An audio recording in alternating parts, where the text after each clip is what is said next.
Ever stumbled upon a ghost online? Well, we're about to. In this explainer, we're not looking at a book itself, but just a single web page about a book. And we're going to see what this one page, this little collection of pixels and code, can tell us about a really old, really creepy story. Okay, so what are we looking at? At first glance, nothing special, right? It's just a Google Books page. It's kind of like a digital library card, I guess. You've probably seen a million pages just like it.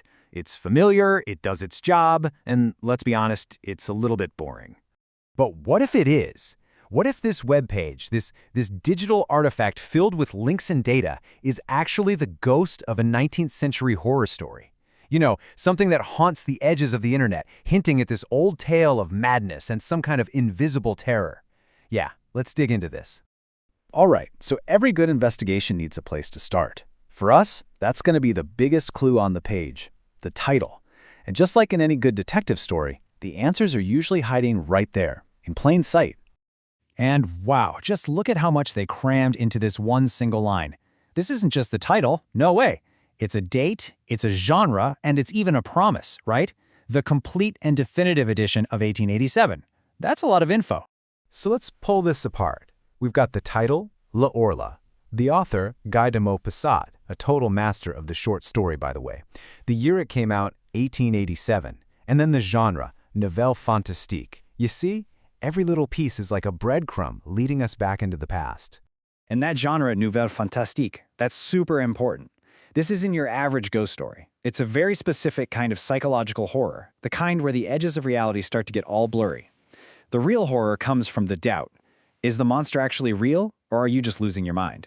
Then there's the year, 1887. That drops us right into the late 19th century.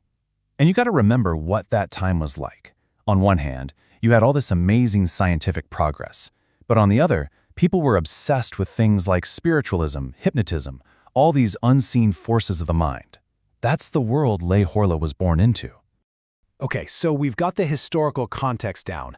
Now let's jump back to today and see how this old-school artifact is being presented on our modern digital bookshelf. Because sometimes, the frame is just as interesting as the picture inside. Think about it. Back in 1887, reading was this physical thing. You held the book in your hands. It was a one-on-one experience. But today, this page is promising something totally different. It literally says, read, highlight, and take notes.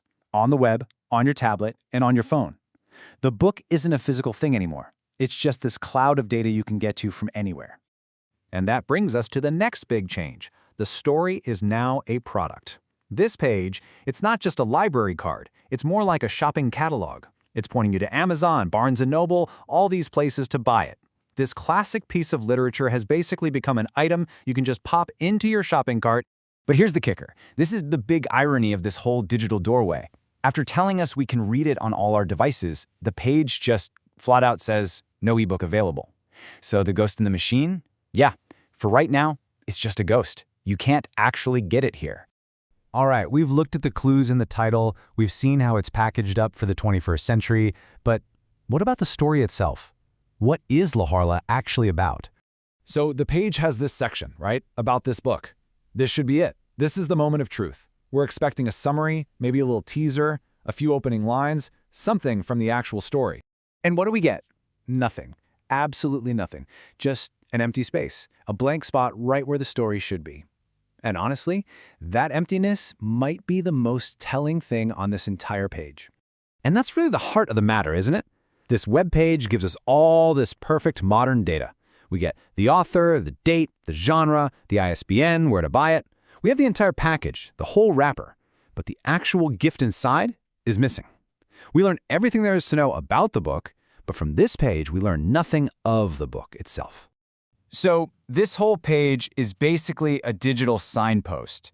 It's pointing towards a story about some invisible thing that drains the life out of people. It gives us all the facts, all the context, but none of the actual terror. It's really just an invitation, We've seen the door that this webpage has shown us. The real question is, are we brave enough to open it and see what's waiting on the other side?